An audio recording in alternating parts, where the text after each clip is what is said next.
Buongiorno amici del canale! Ciao!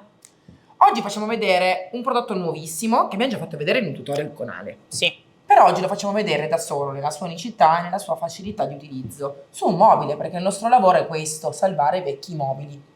Questo mobile mi è stato regalato per Natale e non vedevo l'ora di metterci in mano. Ho fatto una leggera modifica, dilla tu.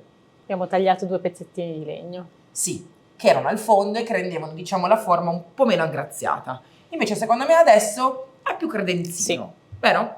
Cambieremo sicuramente le maniglie dei cassetti e metteremo un pomello centrale, poi vediamo quale si vintage o nuovo, ma la cosa bella è che utilizzeremo ruggine magica, quindi il nuovo prodotto Magic Paint per creare una bellissima ruggine autentica, ed è ruggine vera, perché se voi la toccate sentite proprio l'odore di ruggine, con il suo attivatore, che sembra piccolo ma non lo è, perché questo acido è super potente ed è più che sufficiente per attivare tutta questa ruggine. E utilizzeremo dei decoupage bellissimi della linea Temali Deco a tema mongolfiere, sono belli. Molto. Li abbiamo fatti vedere già in fiera Omi e sono piaciuti tantissimo, e quindi questa volta li faremo vedere sia sulle ante che sui cassetti. Personalizziamo tutto questo mobile per renderlo veramente unico. Ma prima tiriamo fuori il legno grezzo, perché il rispetto per il tempo, per i mobili, per noi è sempre la prima cosa. Quindi levigatrice alla mano e carteggiamo al piano. Partiamo.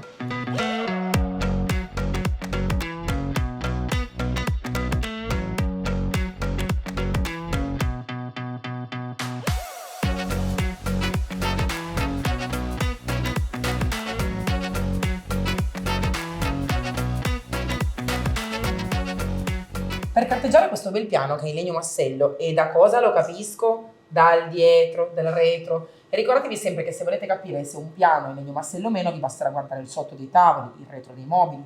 Spesso sono anche un bel pezzo di legno massello ma foderati con un film. Questo no, questo è un bel pezzo di legno unico.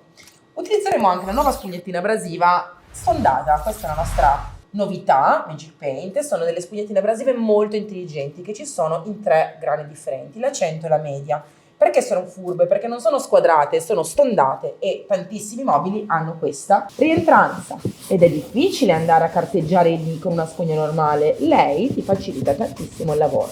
Quindi io inizio tranquillamente a carteggiare la parte superiore con la mia levigatrice, che ho collegato all'aspirapolvere per non fare neanche un grammo di polvere, e poi andrò a rifinire il bordo con la mia spugnettina stondata che mi facilita il lavoro e non faccio fatica.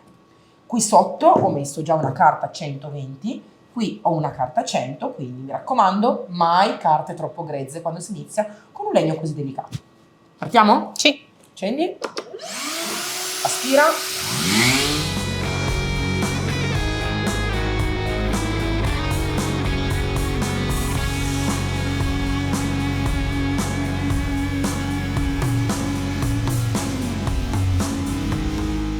Ho carteggiato perché questo legno aveva una mano di finitura un po' lucidina e mordente. A volte mi dite perché decidi di carteggiare e non decidi di sverniciare. Il mio sverniciatore avrebbe funzionato? Sì, alla perfezione, perché questa è una finitura verniciata, non era una finitura plastificata. Lo sverniciatore svernicia le vernici, non toglie la plastica. Qui però sotto questo strato di pittura lucida c'era anche del mordente che ha tinto il legno. È un metodo che utilizzavano per rendere il legno più scuro, all'epoca molto più nobile. Adesso invece mi piace tantissimo il tono che ha preso questo legno. Ho carteggiato con la mia levigatrice per metterci quindi di meno, perché se avessi sverniciato avrei dovuto comunque passare la carta abrasiva per togliere questo ennesimo strato che aveva appunto dentro il tingente, che era il mordente. Mi raccomando, riflettete bene su quale metodo utilizzare, perché a volte vedo che utilizzate la levigatrice su delle lastronature, su delle finiture in radica dove non si deve fare, non si carteggia su tutte le superfici. Le finiture delicate dove si può rovinare la radica o comunque un impellacciato o intarsiato devono essere trattate con i guanti.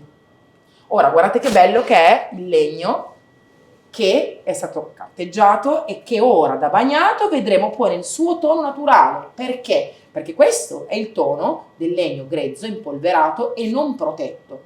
Quando tu vai a passare o il protettivo, che sia opaco, satinato, lucido, oppure la cera, il legno va a idratarsi e quindi diventa più vivo. E questo che tu ora vedrai da bagnato è il tono che avrà il legno una volta protetto col protettivo con la cera. Bello vivo, idratato, guardate che bella vena. È veramente fantastico. Ovviamente fin quando noi non andremo a proteggerlo sarà di nuovo chiaro.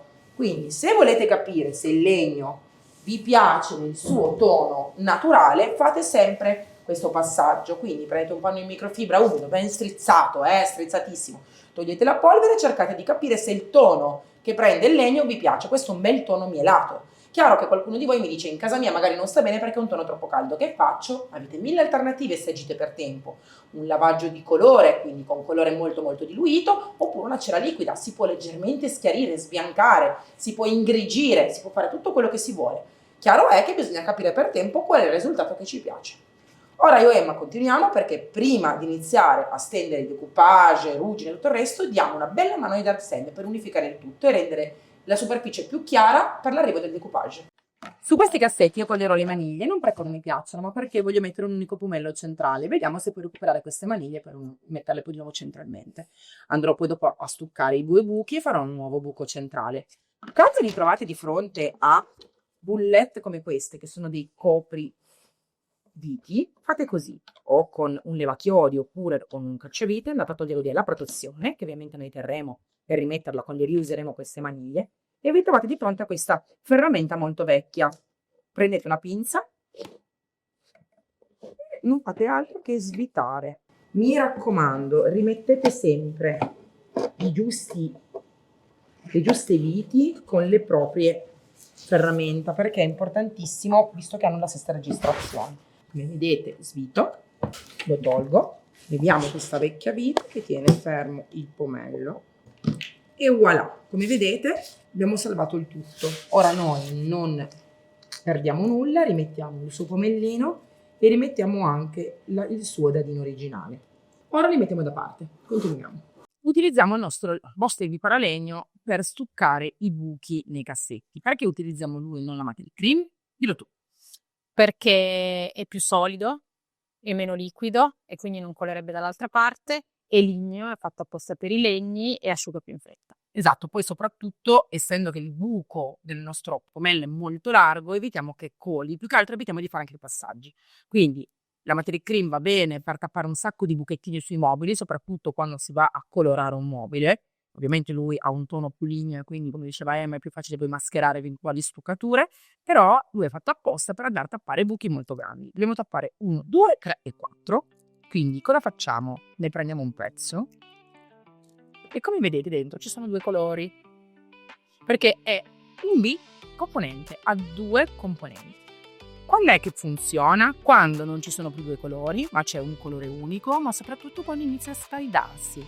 Dovete essere un pochettino veloci quando inizia a scaldarsi, perché poi altrimenti diventa più solida. Io la impasto molto bene. Dimmi un po', Emma, secondo te è a posto? Sì. Vedi tu e fai vedere come si fa. Ne ho preso un pezzettino, lo rendo più o meno della dimensione del buco, in modo che riesco ad inserirlo e facendo una pressione riempio tutto il buco. Se ci sono i buchi dei chiodi potete fare anche quelli. Dopodiché con una spatolina vado a livellare e togliere l'eccesso e nel caso correggere se mi manca ancora in alcune zone. Perfetto, ripeto lo stesso passaggio sugli altri buchi. I nostri cassetti sono stati stuccati e il nostro bicomponente è già asciutto. Come potete vedere passo il dito e non succede nulla. Occhio che alcune volte potrebbe leggermente rientrare, quindi prima di magari colorare o fare altri effetti potete passare un velo di Material Cream per stuccare. La Material Cream non rientra mai, quindi rimane liscio perfetto. Ovvio si stucca e poi si carteggia per lisciare. Io faccio così, un goccino di Material Cream su una spatolina e liscio al meglio. In questo modo siamo sicuri che non ci sarà assolutamente nessun avvallamento interno. Potrebbe anche bastare ovviamente il bicomponente, ma io qua metterò il decoupage e non voglio che poi l'occhio cada sul buchino del vecchio pomello, quindi meglio essere attenti. Ovviamente se voi farete una tonalità di colore netto, pulito, liscio e si può intravedere ovviamente l'avvallamento, fate anche per questo procedimento. Lascia asciugare e poi partiamo col resto. Stendo su tutta la superficie una mano di dark sand per 2 motivi. Uno, metterò dei decoupage sia qua che sui 2 cassetti e quindi il decoupage con una base chiara farà diventare il disegno ancora più luminoso, ancora più bello. Seconda cosa, andando a stendere dappertutto una mano di colore risparmierò una mano di ruggine magica.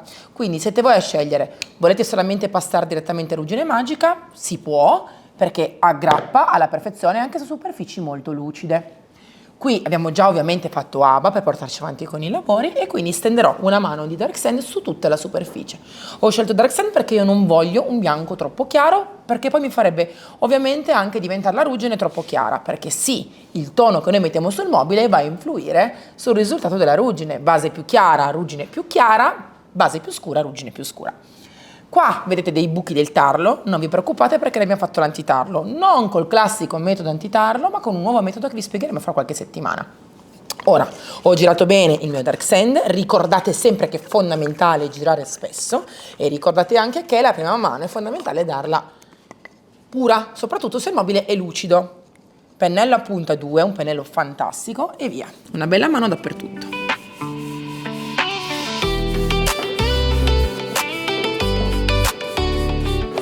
Nei punti dove vado a mettere il decoupage, ovvero sulle lentine e sui cassetti, do 2 mani, perché non metterò ovviamente ruggine magica e in questo modo avrò ancora una base più chiara e mi farà risaltare ancora di più il disegno. Quindi guardate bene, solo sui 2 cassetti e sulle 2 lentine, sul resto una sola mano. La base Dark Sand è asciutta, le 2 antine e i 2 cassetti sono asciutti, noi ora iniziamo a stendere ruggine magica, quindi gli step se volete mettere un decoupage sono la base, poi mettiamo la ruggine, applichiamo il decoupage, poi iniziamo ad attivare la ruggine. Il decoupage non si rovinerà perché l'attivatore andrà a schizzare sì su tutta la superficie, ma dove c'è il decoupage c'è già il protettivo che comunque protegge il disegno, ma soprattutto andremo a rifinire bene tutti i bordini che hanno appunto accolto il decoupage. Una cosa a cui bisogna fare molta attenzione quando si usa ruggine magica è questa. C'è al contrario. Perché? Perché all'interno ci sono resine, aggrappanti, ma ovviamente vera polvere di ferro, perché questa non è un'imitazione della ruggine, è vera ruggine. Ovviamente la polvere di ferro ha un peso specifico maggiore rispetto alla resina e crolla, cade, quindi la polvere di ferro va a depositarsi sul fondo. Quello che consiglio io ai miei rivenditori è di tenere spesso i barattoli al contrario, in modo che la polvere di ferro non vada a depositarsi qui ma qua. Nel momento in cui poi voi le acquistate, lo girate, lo lasciate un'oretta, 2 così, dopodiché lo aprite. Quando lo aprite ovviamente la polvere non sarà tutta quanta sedimentata da mesi o da giorni o da settimane sul fondo, ma sarà proprio dispersa. Ovvio che è fondamentale comunque quando aprite girare bene per 2 motivi, perché la percentuale di resine collanti e di ferro è perfettamente calibrata. Se dovesse depositarsi sul fondo della polvere di ferro, la percentuale sarebbe ovviamente alterata e quindi potrebbe non attivarsi. Quindi questo è uno dei primi obblighi da seguire quando si utilizza e si compra ruggine magica. Ovviamente io ho un po' di sedimento qua e dopo lo tiriamo giù, ma la cosa più importante che dovete fare quando aprite questo barattolo è girare, miscelare il tutto e non fatelo con il legnetto. Fatelo con l'apribarattolo perché ferro aiuta a grattare il fondo e non avete nessun deposito. Io ora sono ad utilizzare un barattolo praticamente nuovo perché questo barattolo l'ho appena creato, costruito e come vedete qua ho già un piccolo grumino che sono le polveri di ferro che sono sul fondo. Ma cosa faccio? Giro bene bene bene bene, avete la mia parola che si dissolvono completamente. La polvere di ferro va perfettamente a dissolversi su tutta la superficie e creerà una crema perfetta. Se voi fate questo restyling in più tempi, mi raccomando, ogni 5 minuti vi mettete lì, tenete l'apribarattolo dentro il barattolino e girate. Mi raccomando, seguite bene questa linea guida perché è fondamentale. Dark Sand è secco, secco, secco, perfetto. E ora iniziamo con ruggine magica. Come potete vedere continua a girare, continua ad andare bene nei lati e continua a essere convintissima che l'ho miscelata bene, mi raccomando. Ora, non fatevi trarre in inganno dal barattolo piccolo perché lui copre una superficie come questa, non solo, anche di più. Per me un cassettone e 2 comodini li dovete fare con questo formato. Io prendo un pennello da 50, puccio, scolo e dopodiché inizio a stendere il prodotto che verrà ben tirato sulla superficie. Per me 2 mani, quando si dà un colore di fondo, non devono essere date, ok? Se poi invece voi decidete che in alcuni punti è leggermente velato e volete dare una passata, fatelo, ma non una seconda mano totale. Sarà giusto una carezza con qualche ritocco, ok? Schiacciate bene e mi raccomando utilizzate un pennello come il 50, quindi un pennello che ha delle setole un pochettino strong. Non mi usate l'Elizabeth, perché l'Elizabeth è un pennello molto fine, molto delicato, che va ovviamente a non creare una superficie grezza. Ricordate sempre che la ruggine prende la forma della stesura, quindi se voi mi fate una bella stesura liscia, così vellutata, seguendo anche la vena del legno che c'è sotto, la metteremo ancora di più in risalto. Se fate caso qua c'è proprio la vena del legno che si intravede ed è molto bello. Ma se voi volete dare alla ruggine altre forme potete anche fare questo. Ok? Ovviamente poi la ruggine verrà fuori per come avete steso il colore. Quindi se voi stendete la ruggine così e poi vi vengono fuori delle forme non lisce, non perfette, non è colpa della ruggine o dell'acido, ma è semplicemente l'acido e la ruggine che mettono in evidenza il vostro tipo di stesura, ok? Ora stendo su tutto il mobile la mia mano di ruggine e poi procediamo col decoupage.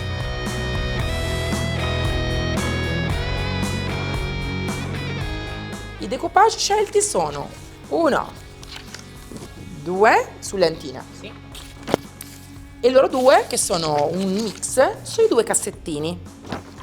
Ora Emma è stata così brava e precisa da misurare l'ingombro perfetto delle 2 antine e dei cassettini, così quando andiamo a trasporli sopra il mobile non rischiamo di dover sporcare sulla ruggine. Quindi quando dovete fare questi lavori di fino, mi raccomando, fatelo con precisione, quindi tagliate prima. Vai Emma.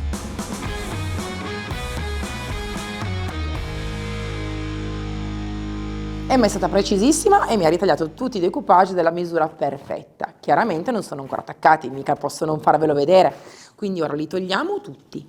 Per evitare che il protettivo che utilizziamo per attaccare il decoupage vada a mettersi sulla ruggine che poi non arrugginerà, andiamo a mascherare i cassetti. Preferisco mascherare i cassetti per il semplice fatto che qui probabilmente riuscirò a essere più precisa incastrando il decoupage nella base, quindi non avrò questo problema, mentre qui, non avendo lo scalino, è meglio mascherarli. Emma, ci pensi tu? Sì. Grazie. Protettivo satinato leggermente diluito, questa è la mia scelta. Per attaccare il decoupage consigliamo sempre satinato o lucido. Sì. Nel protettivo opaco diciamo che abbiamo riscontrato alcune volte un po' di opacizzazione anche del disegno, quindi lo fa diventare meno luminoso. Fate voi. È già diluito, è già molto girato, ne stendo prima una mano su tutte e 4 le superfici, in modo da far sì che poi in un secondo momento beva meno, quando andrò poi a stendere il protettivo per far attaccare bene il decoupage. La prima mano è abbastanza asciutta, ma non mi interessa che sia secca in profondità, mi interessa semplicemente che abbia chiuso la base. Ora vado a stendere una seconda mano di protettivo e a far aderire il primo decoupage. Guardate molto bene questo passaggio perché far aderire il decoupage al 100% è molto facile, ma meglio rispettare qualche linea guida. Il protettivo è stato steso, ora cerchiamo di far aderire bene il decoupage il più possibile centrato e preciso. Sono molto resistenti, quindi se necessitate di alzarli perché siete stati poco precisi si può fare senza problemi e non si rompono. Ora io metto il protettivo sopra, alzo leggermente, rimetto sotto un po' di protettivo che si è già bevuto e ora schiaccio facendo aderire al 100% questo bellissimo decoupage. In questo modo le grinze non ci saranno più.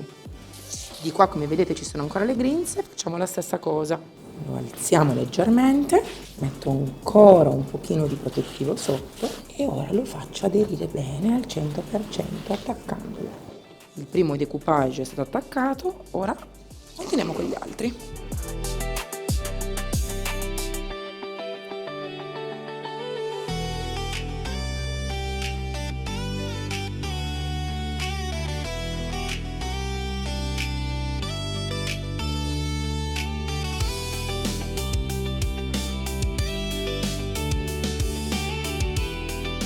Ma quanto è bello! Bellissimo.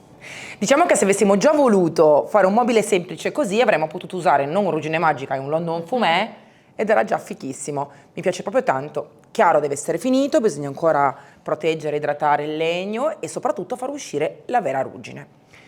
Il consiglio che vi do è, per evitare di incappare in problematiche future, se non siete sicuri al 200% di aver sempre usato ruggine magica super miscelata bene, è meglio dare una carteggiatina, non perché deve essere levigata, tutt'altro, perché più è rustica, più è materica, più ci piace, ma se non siete sicuri al 100% che fosse sempre miscelata alla perfezione, quindi la percentuale di collante, di resina, la percentuale di pigmenti ferrosi siano perfettamente miscelati in una crema perfetta, cosa succede? Carteggiando leggermente la superficie andiamo a eliminare leggermente la protezione della resina e a portare a vivo i pigmenti metallici, il ferro.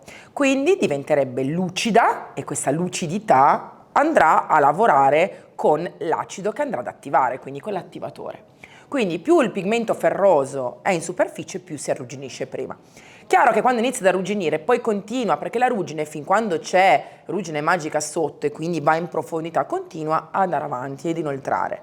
Dovete ricordarvi che ruggine magica con l'attivatore ci mettono fino a 72 ore, quindi non è che potete spruzzare e pensare che in 10 minuti agisca, non funziona così, è un meccanismo chimico, proprio meccanico, perché 1 più 1 fa 2 e l'acido va a arrugginire il ferro. Quindi se non arrugginisce perché probabilmente non era ben miscelato, i pigmenti metallici sono troppo sotto, la resina chiude e l'acido ci metterà di più ad arrivare al pigmento ferroso.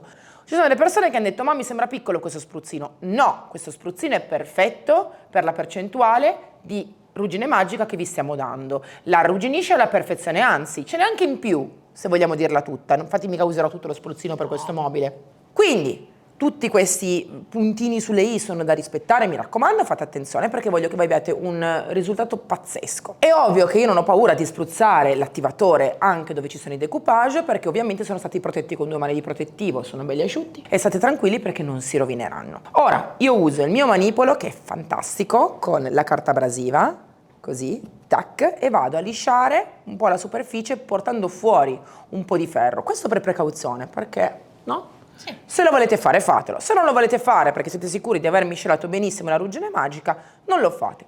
Emma usa l'altra spugliettina classica e va negli angolini dove non arrivo io, ma senza impazzire, è solo una precauzione. In alcuni punti, come vedete, potrebbe anche uscire fuori un po' di bianco, che è ovvio, è il dark sand che c'è sotto, ma non è un problema, a noi piace ed è quello che vogliamo. Pensate che figo se sotto mettete per esempio del brocante, e fuori una cosa bellissima. Quindi qua si intravederà leggermente qualche filettino di bianco con la ruggine, un effetto ancora più particolare. Ora iniziamo a spruzzare. Chiaro che se noi lasciamo il mobile così sulle sue gambe colerà un pochettino e quindi le gocce di ruggine creeranno un'ulteriore lavorazione. A me questo effetto piace molto. Se non lo volete vi basterà semplicemente girare il mobile in modo che dove state spruzzando sia in piano. Io lo faccio spesso, per esempio possiamo prendere il mobile, coricarlo sulla schiena e quando spruzziamo sulla parte frontale lasciarlo omogeneo, piatto. Quanto attivatore utilizzare? Dovete coprire la superficie, non allagare ma neanche metterne troppo poco, così. Ovvio, come vi ho detto prima, ricordatevi che cola. Fra un'oretta più o meno, sicuramente inizierà già, vedete che qua sta colando, inizierà già sicuramente a lavorare la prima ruggine e inizieremo già a vedere dei risultati. Questo vi assicuro che mi è avanzato mezzo barattolo di ruggine magica e sicuramente mi avanzerà mezzo flacone di attivatore. Non dovete fissarvi, non è che più ne mettete e più agisce, è un acido super concentrato, non serve 1 litro, serve il prodotto di qualità. Continuiamo sul resto del mobile. Ruggine magica continua ad agire fin quando c'è ruggine magica sotto. Che cosa vuol dire? Vuol dire che se l'attivatore si asciuga non è che smette di funzionare perché ormai la ruggine è stata attivata e fin quando c'è pigmento ferroso si arrugginisce. È chiaro che essendo un mobile di legno non andrà in profondità, non è come con il ferro che può creare un buco nel ferro. Qua quando sarà finita la parte di metallica stesa smetterà di agire, ma non è che se non lo vedete bagnato non funziona, la ruggine continua ad essere attivata e io spruzzo.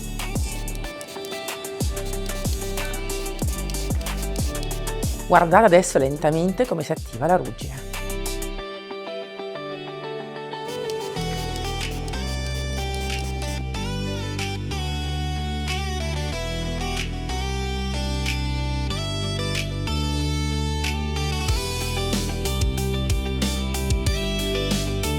dire che è bello, È riduttivo, è molto bello. è molto molto bello.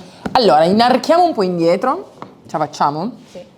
Perché voglio soffermarmi un attimino su alcuni dettagli. Quando si parla di ruggine magica e di alloro cannella non prevediamo niente, quindi quello che può venire fuori è sempre una cosa diversa, balorditiva. Questa volta io sapevo che avrei voluto perfettamente fare incontrare il decoupage e la ruggine, sì, sapevo anche perché volevo il legno sopra, certo, sapevo tutto, però non mi sarei mai aspettata che la ruggine creasse una miscela così perfetta con il decoupage. Allora, siamo state brave a capire quale decoupage mettere qua. Sì, assolutamente. Però capire che la ruggine si sarebbe insinuata in questo modo così elegante e discreto nei bordi del decoupage, questa è ruggine, cioè quella che voi vedete vicino, è ruggine, e che l'acido dell'attivatore vada a anticare delicatamente non il decoupage, ma il protettivo che ha chiuso, sigillato il decoupage, è una cosa fantastica. Cioè, se tu guardi da vicino, noti che l'acido in alcuni punti ha creato delle micropagliuzze che vanno a lavorare sul protettivo ossidandolo, perché questo acido è un ossidante. E quindi me l'aspettavo, sì, ma non così. Me l'aspettavo forse un po' più, cioè non delicato, forse un po' più discreto. E invece è venuto fuori una cosa prorompente. Il consiglio che mi sento di darvi è assolutamente fate, se volete avere un risultato così tanto chiaro, forte, prorompente, fate una base chiara, come abbiamo fatto noi su tutto il mobile. Perché stendere la ruggine magica su un colore più chiaro ti aiuta ad avere una ruggine più chiara, più forte e che parla, cioè proprio ruggisce, non è una ruggine classica. Se noi avessimo steso la ruggine magica magari su una base più scura, verde scuro o nera, sicuramente non sarebbe stato così chiaro il colore della ruggine. Quindi l'attiva sì, però cambia moltissimo dalla base, perché ovviamente carteggiando, lisciando, facendo diverse modifiche, cambia la base. E in questo modo invece siamo riusciti a tirare fuori in alcuni punti delle sfumature bellissime, perché anche nei lati vedrete che c'è tutta la venatura che viene fuori e la ruggine si va a incastrare nella venatura del legno, e in questa venatura noi la notiamo ancora di più perché c'è un tono più chiaro. Quindi è stato studiato, sì, speravamo che venisse così, sì, ma non mi aspettavo che venisse fuori così bene. La sviolinata ce la diamo, giusto? È proprio figo sto mobile, appunto. Quindi è un pezzo che prima secondo me valeva veramente poco, quando dicono e stressano e dicono che ma tanto non vale niente, non vale niente, quando dicono nessun valore antiquariale, ma chi ha detto che per valere qualcosa deve esserci un valore antiquariale? Il valore non è nell'antiquariato solo, il valore è nel materiale, il valore è nella storicità, nel legame affettivo, e adesso posso dirvi la verità, è veramente figo. E qua parliamo di legno massello, punto. Legno massello che abbiamo voluto portare fuori ovviamente per due motivi. Primo, perché ci piaceva il connubio del legno grezzo con la ruggine, ci piaceva questo effetto vintage però anche studiato, e seconda cosa perché una vena così bella non andava assolutamente nascosta. In più adoro i buchi dei tarli perché deve proprio sembrare al 100% vero. I tarli non ci sono perché qua è stato fatto il trattamento antitarlo non con il liquido ma con un macchinario che noi utilizziamo a microonde, una specie di microonde che noi utilizziamo e che abbiamo qua in azienda, quindi è stato fatto, e vi assicuriamo che questi tarli non ci sono più, ci sono solamente i bei buchetti che vanno a lavorare per creare veramente una superficie spettacolare. E questo legno grezzo che abbiamo tenuto fuori adesso non possiamo mica lasciarlo così, bisogna andare a proteggere il tutto. Sì. Parliamo quindi di come trattare questo legno che è molto bello perché non è nuovo e quindi ha una tonalità molto secca ossidata, e parliamo anche di come andare a proteggere la ruggine. Quindi partiamo.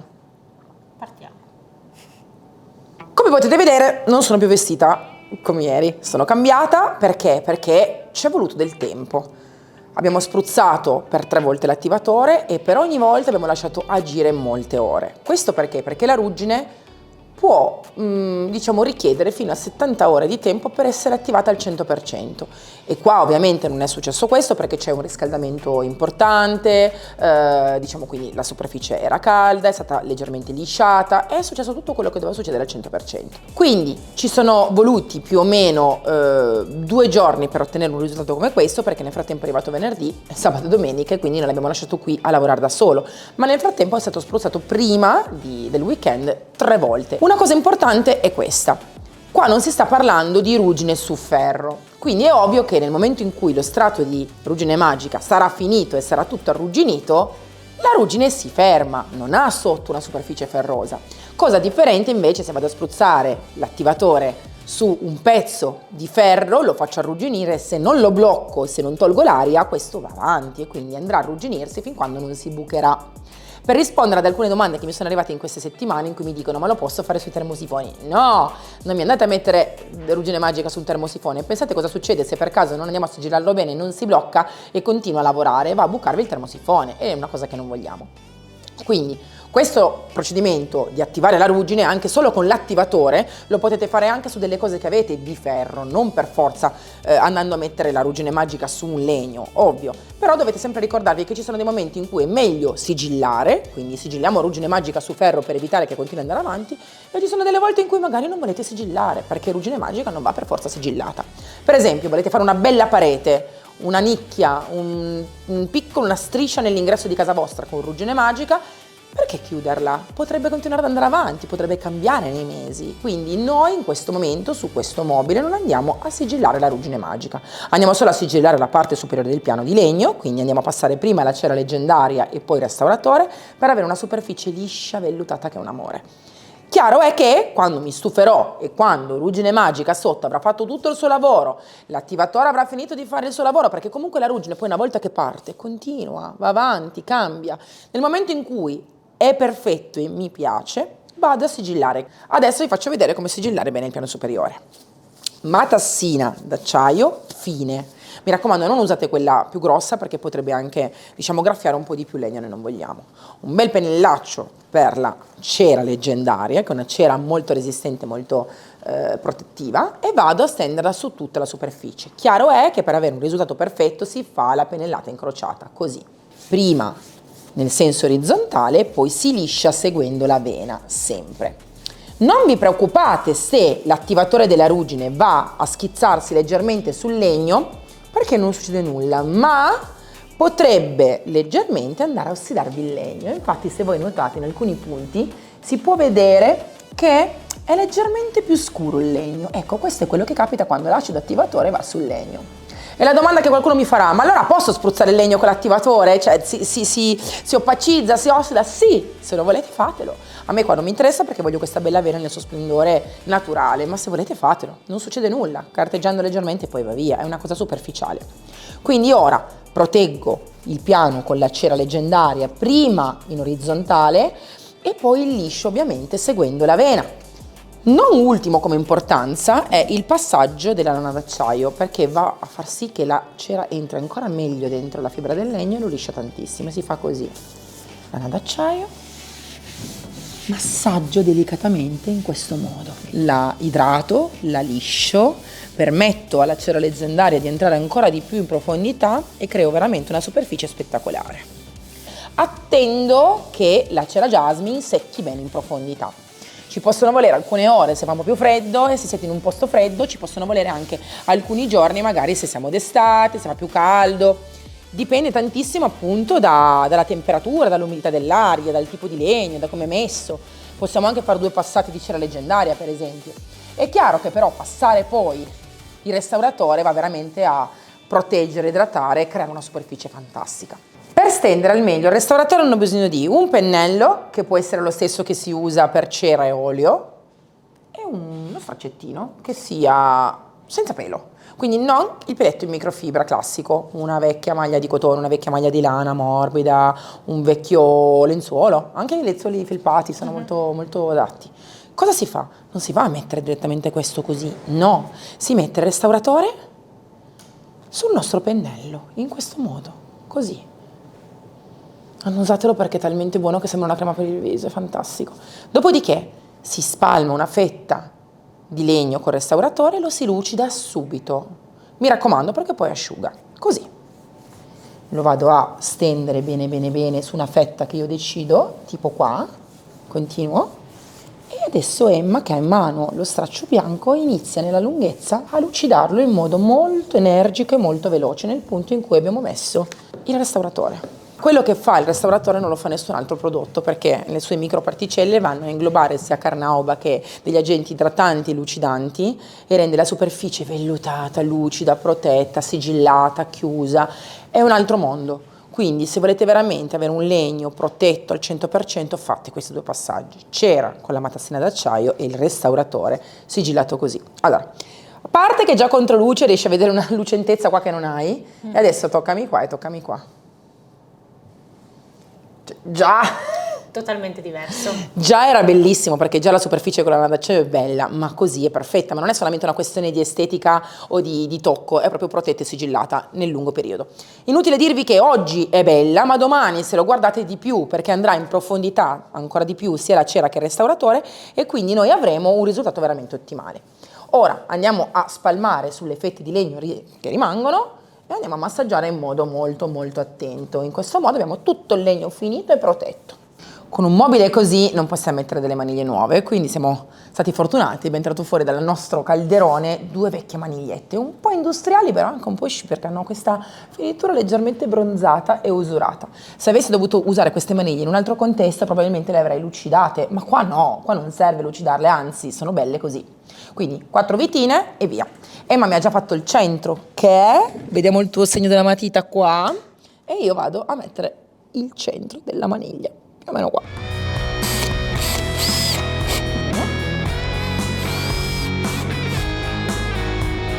Troppo caruccia. Perfetta. Che ci facciamo qua con questa tavoletta tutta strana? Sono tutte le protezioni che potete fare con la ruggine. Perché in base a come tu la proteggi, lei ovviamente viene fuori in modo differente. Partiamo dal presupposto che questa è la tonalità originale di questa tavoletta ed è molto più scura. Come potete vedere, questo è un risultato molto approssimativo, nel senso che abbiamo spruzzato una volta e abbiamo subito protetto per fare i nostri test.